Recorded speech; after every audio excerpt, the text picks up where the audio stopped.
Vamos lá em Gálatas, no capítulo 5.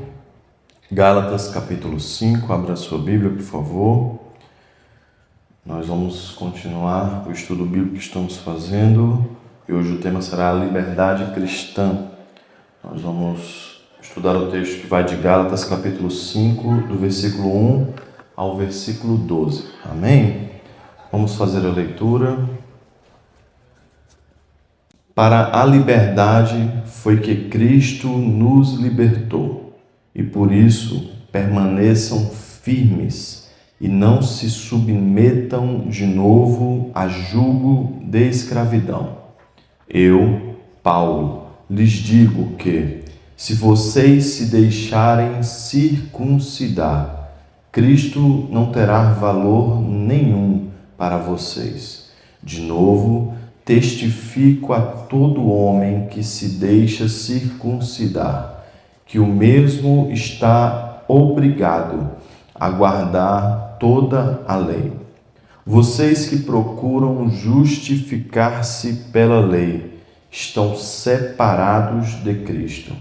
Vocês caíram da graça de Deus, porque nós, pelo Espírito, aguardamos a esperança da justiça, que provém da fé.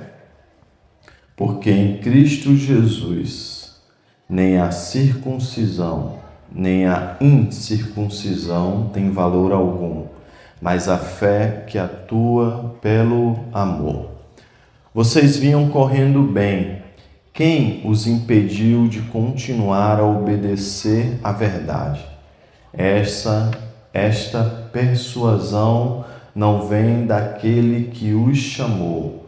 Um pouco de fermento leveda toda a massa. Tenho confiança no Senhor, de que vocês não mudarão a sua forma de pensar, mas aquele que está perturbando vocês, seja ele quem for, sofrerá a condenação.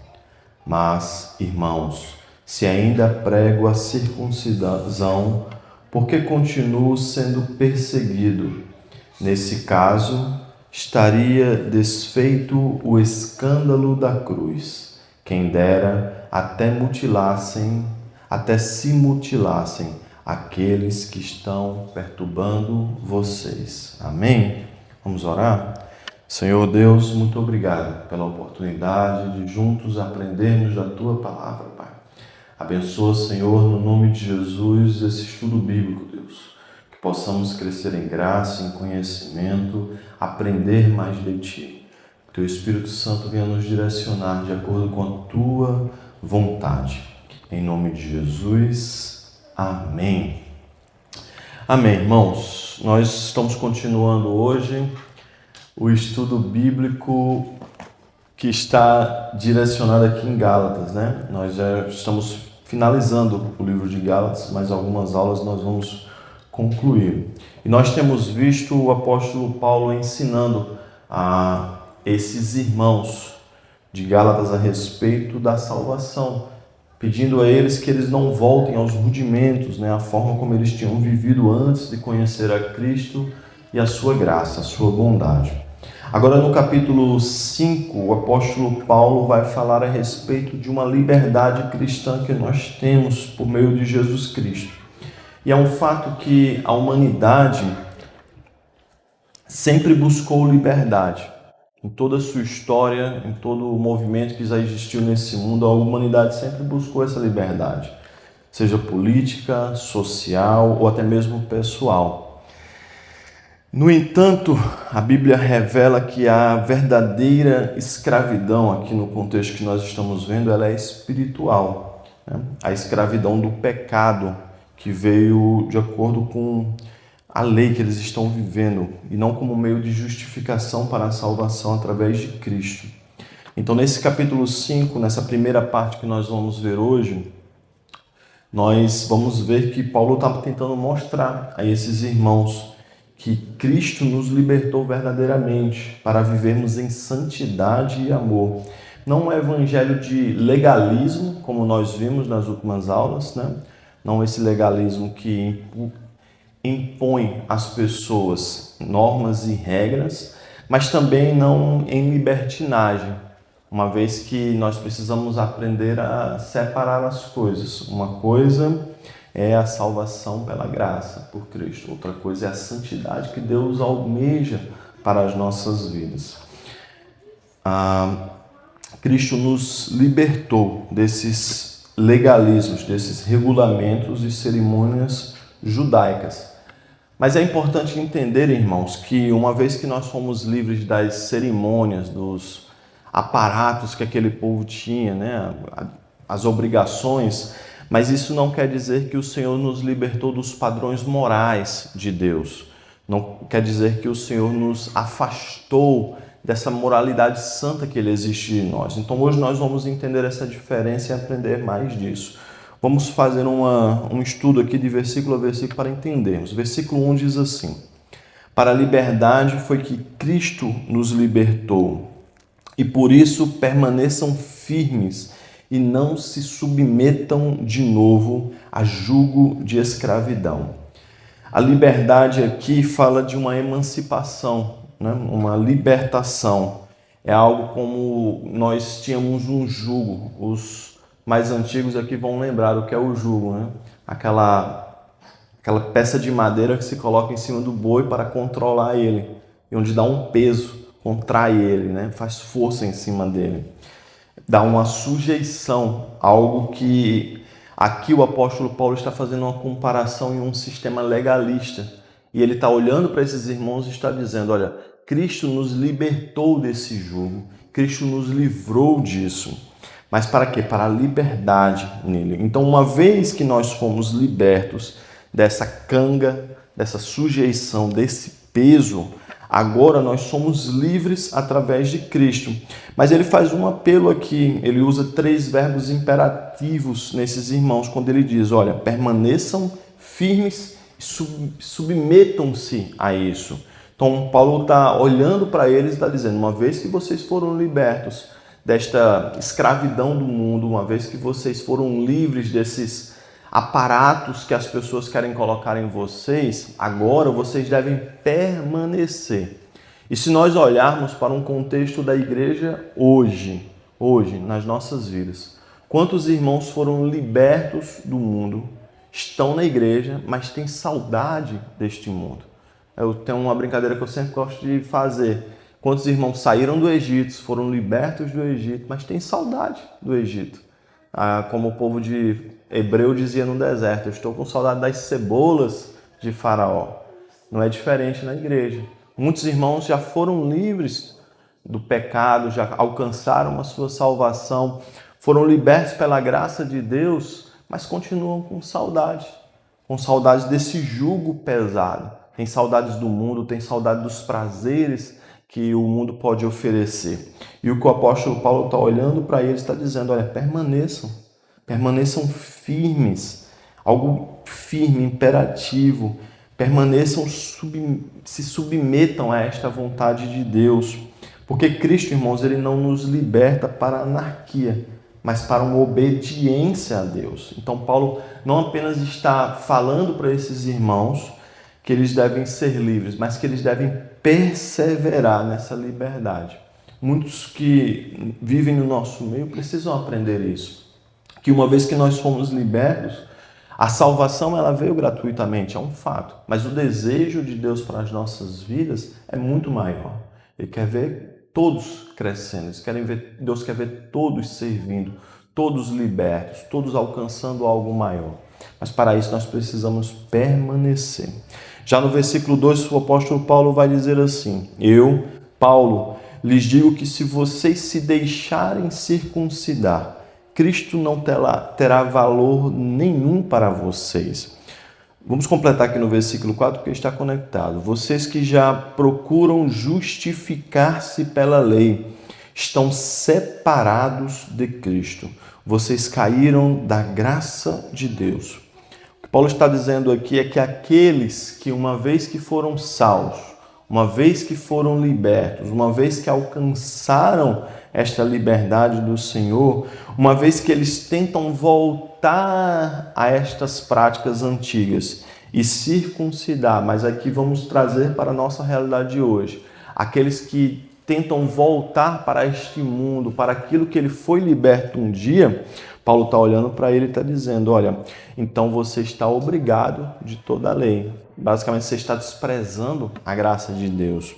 E era interessante porque naquele tempo, se nós olharmos quando Jesus esteve pregando e expondo o reino de Deus, a vontade de Deus para aquelas pessoas, uma das coisas que Jesus mais questionava nos líderes religiosos daquele tempo era a hipocrisia deles, porque eles aplicavam uma medida muito dura para as pessoas que estavam sob a sua liderança, mas não tinham também sobre eles, olha a comparação que Jesus dizia, que eles eram sepulcros caiados.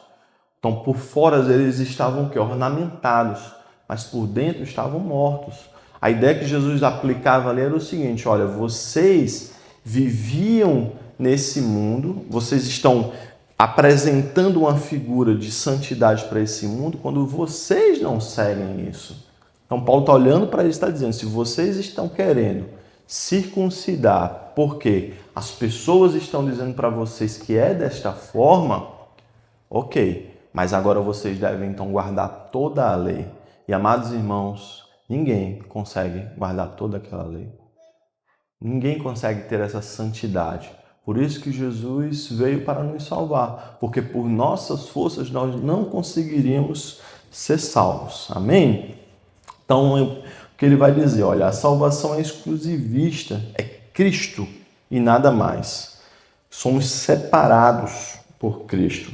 É algo como, uma vez que nós saímos desse mundo, nós somos desligados dele. Nós somos tornados inoperantes. Irmãos, me permitam fazer uma breve alegoria para vocês aqui. Eu não sei se alguns já tiveram a oportunidade de ver irmãos que são da igreja, que são crentes firmes, como diz. Se eles tiverem, às vezes, né, eu estava até ontem conversando com o irmão, se tiverem que ir numa festa, às vezes, que não é do meio cristão, que é uma festa diferente, que algumas vezes, né, na família, ou precisa ir de alguma forma, cumprir aquela ida lá. Parem para analisar, irmãos, se nós não ficamos deslocados ali.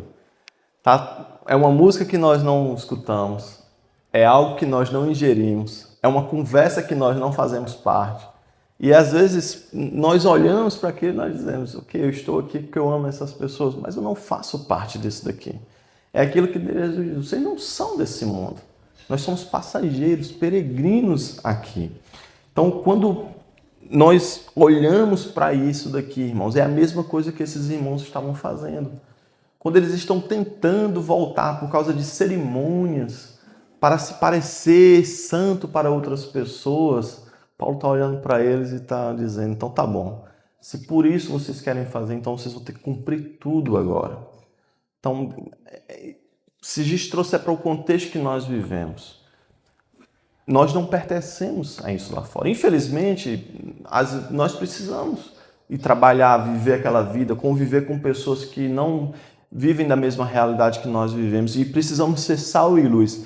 Digo a vocês, nós precisamos ser diferentes quando nós estamos nesses lugares, né? Os jovens, quando estão na escola, precisam ser diferentes. Aqueles que vão para a faculdade precisam ser diferentes lá. Você, no seu trabalho, precisa ser diferente. Não é possível um irmão batizado no Espírito Santo, batizado nas águas, conhecedor da palavra de Deus, se comportar pior do que um ímpio que está no mundo. Às vezes eu vejo, né, na internet, nós estamos visto aí pessoas, irmãos falando, não parecem crentes falando, não parecem irmãos na fé, a forma de falar, a forma de se vestir, a forma de andar, não parecem que são. Porque muitas vezes quem é do mundo está melhor comportado do que quem é da igreja.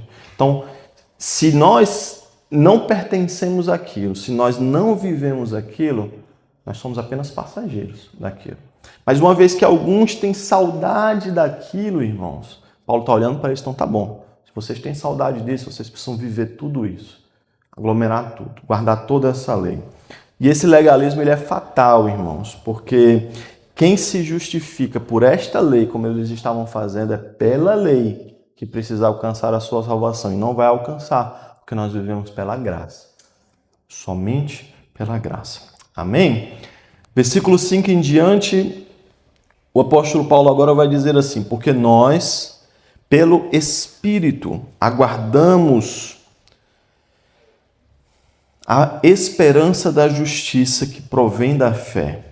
Porque em Cristo Jesus, nem a circuncisão, nem a incircuncisão tem valor algum, mas a fé que atua pelo amor. Porque pelo Espírito, né, nós temos a esperança. Eu não sei se vocês já ouviram, quando eu era mais novo, eu fui criado em cidade pequena, de interior, de poucos habitantes, né? E lá tinha um dito popular que dizia assim, que a esperança do pobre é a última que morre. Né? Vocês são mais antigos do que eu, vocês lembram disso, né? A esperança para a gente é a fé, que vai melhorar, que vai chegar, que vai acontecer, que vai, né, relar. É uma expectativa confiante. E nós temos isso pelo Espírito Santo nas nossas vidas. É por ele que nós confiamos nas promessas que nós recebemos de Deus. É por ele que nós acreditamos nas palavras que nós lemos, que nós ouvimos, porque a fé vem pelo ouvir a palavra de Deus. Então, essa fé, ela é viva, ela não inverte. E aqui Paulo está ainda além, ele está dizendo, olha, ela produz amor. Ela produz amor. Então, eu tenho uma expectativa confiante através do Espírito. Eu tenho essa fé que se torna amor, que produz esse amor, porque ela é viva nas nossas vidas. E a ideia aqui é um amor sacrificial de Cristo para as nossas vidas. Né? É algo não apenas externo, mas interno. Porque quando Paulo está falando de circuncisão e incircuncisão, o que era a circuncisão? Era uma marca que se recebia, provando que você era do povo de Deus, né? Uma vez que aquilo, a verdadeira, agora o apóstolo Paulo está dizendo, olha, a verdadeira marca que nós temos não é mais um corte que nós recebemos, mas é esta fé expressa em quê? Em amor. Então, uma vez que nós somos salvos, como é que nós expressamos isso? É com amor. Então, Paulo está olhando para eles, vocês não precisam dessas coisas que vocês estão fazendo. O que vai testificar a salvação de vocês são as práticas de vocês. É a forma como vocês têm agido, é a forma como vocês têm vivido. E a gente vai trabalhar um pouco mais sobre isso daqui, mas o que é o amor, senão a base do Evangelho? Né? Quando nós vemos aqui a partir do versículo 7, Paulo está usando algumas metáforas para este povo. Então ele vai dizer aqui, olha, vocês vinham correndo bem. Quem foi que os impediu de continuar a obedecer à verdade?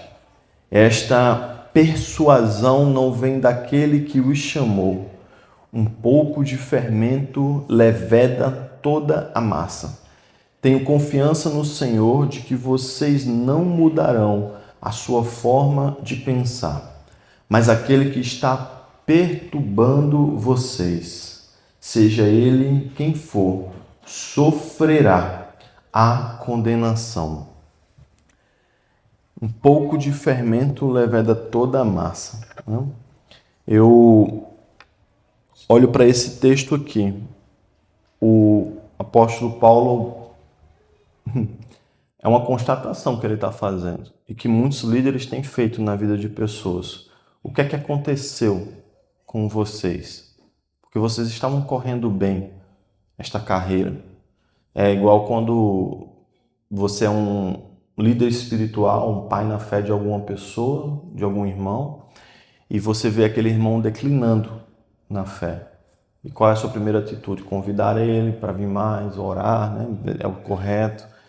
Mas às vezes você precisa ir mais fundo nele e questioná-lo.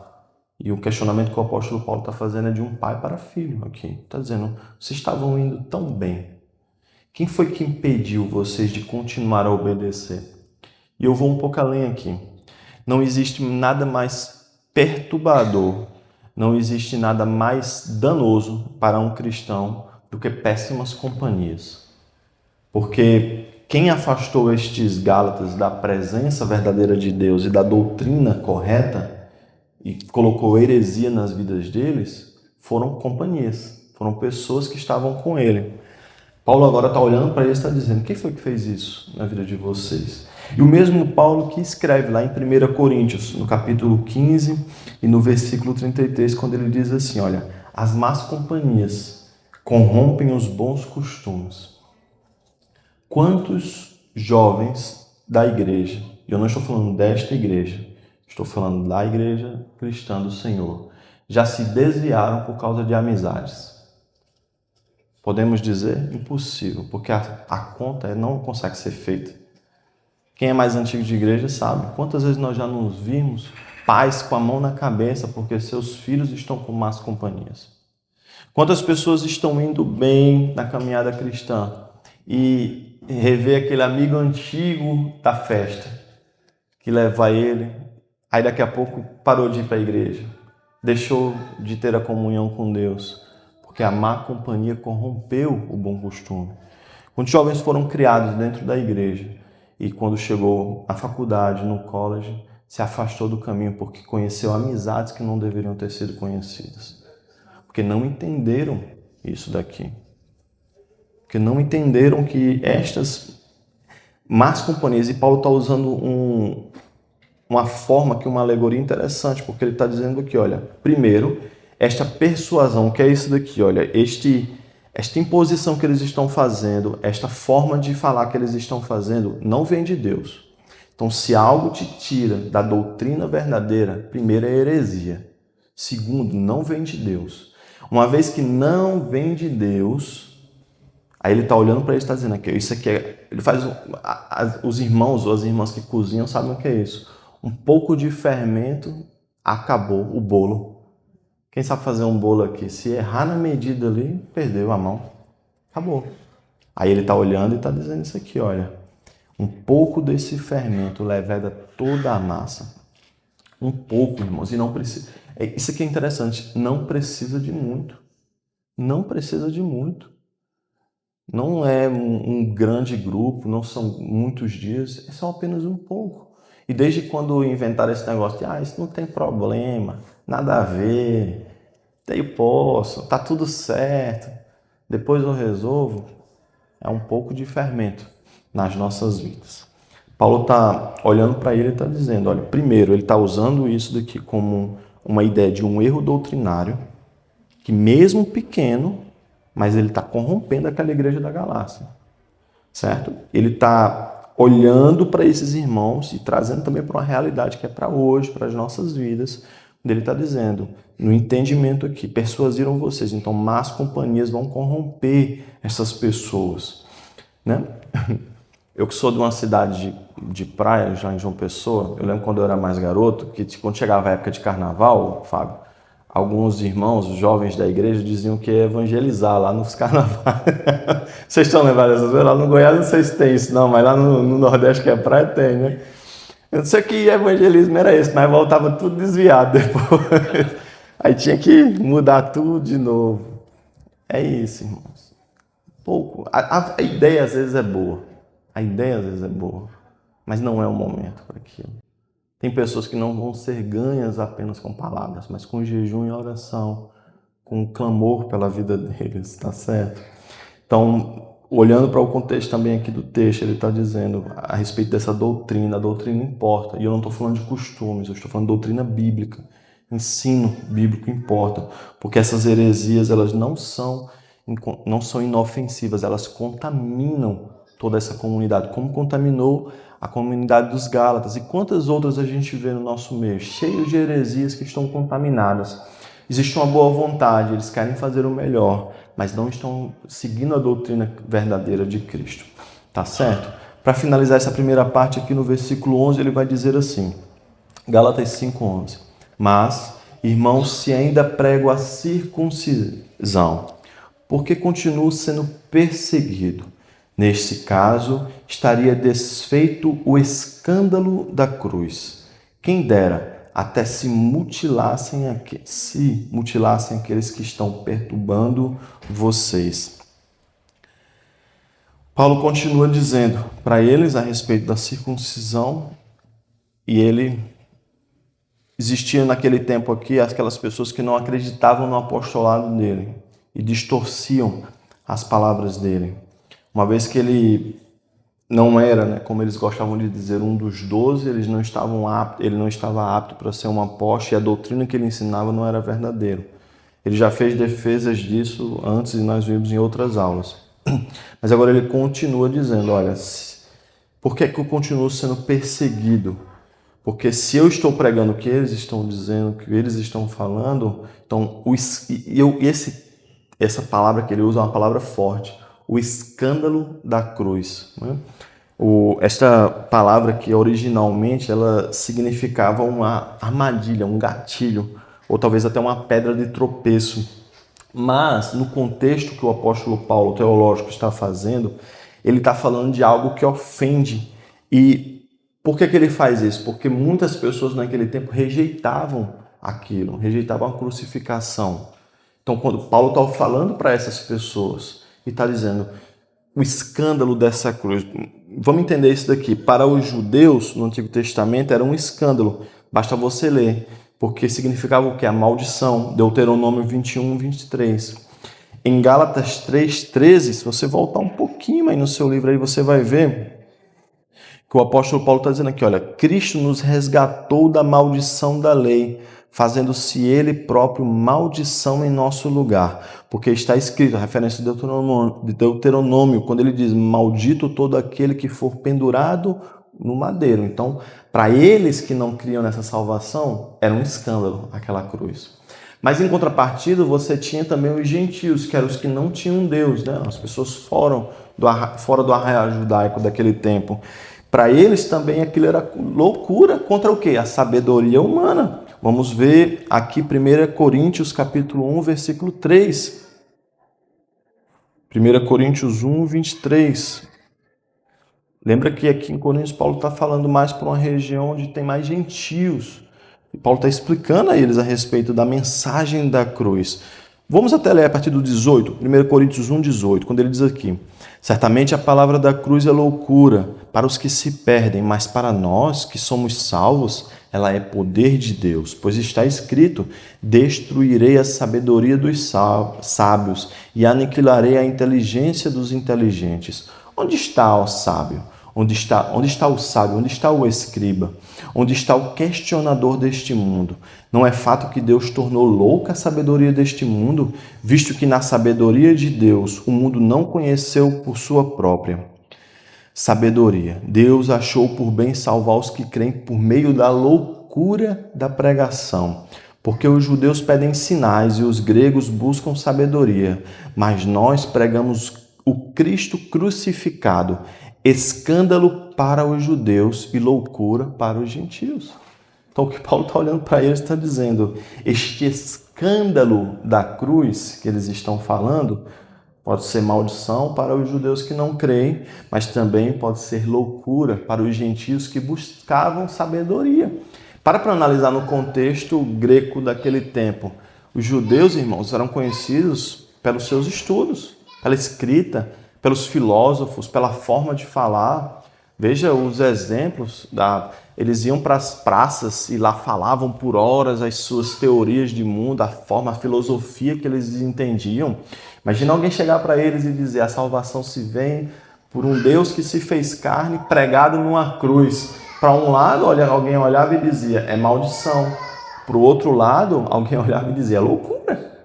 Aí Paulo está olhando para eles e está dizendo, é um escândalo. E realmente é, irmãos. E realmente, e graças a Deus que é. Um escândalo de salvação para a gente. Amém? Então Paulo agora ironiza esses falsos mestres que exigiam essa circuncisão. Finalizando aqui, dizendo que então, se eles estavam exigindo aquilo deles, eles que sejam coerentes e façam por completo, se mutilem todos. O tom é duro, mostrando que adulterar o evangelho é grave.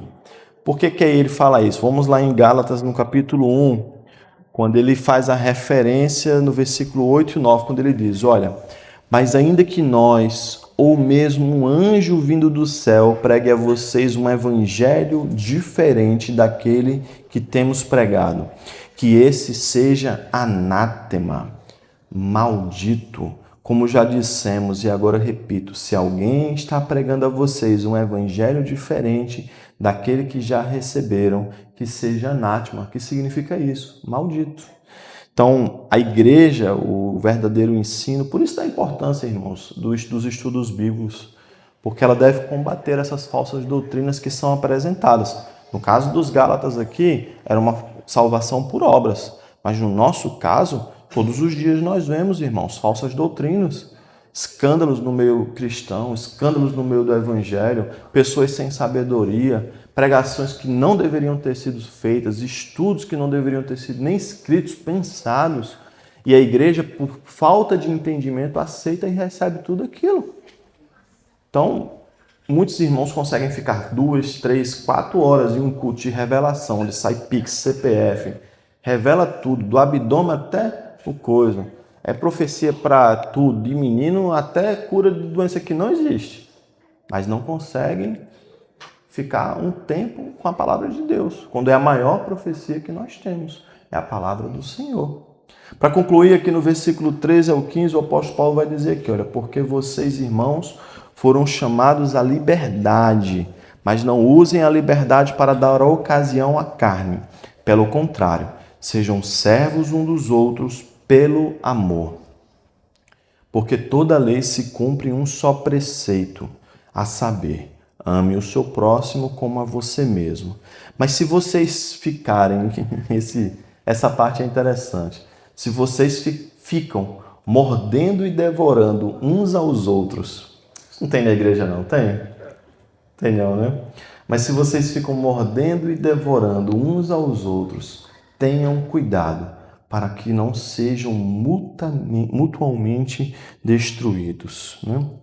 Primeira parte aqui desse texto, Paulo vai falar que a liberdade que nós temos ela é limitada pelo nosso amor. Nós somos sim livres, nós somos sim salvos, mas há uma vida que nós devemos apresentar diante do Senhor. Nós somos chamados sim para essa liberdade, mas nós não devemos usar essa liberdade para dar ocasião à carne. Então, lembra aqui, 1 Coríntios 6,12. 1 Coríntios 6,12. O apóstolo Paulo vai falar assim: todas as coisas me são lícitas, mas nem todas me convêm.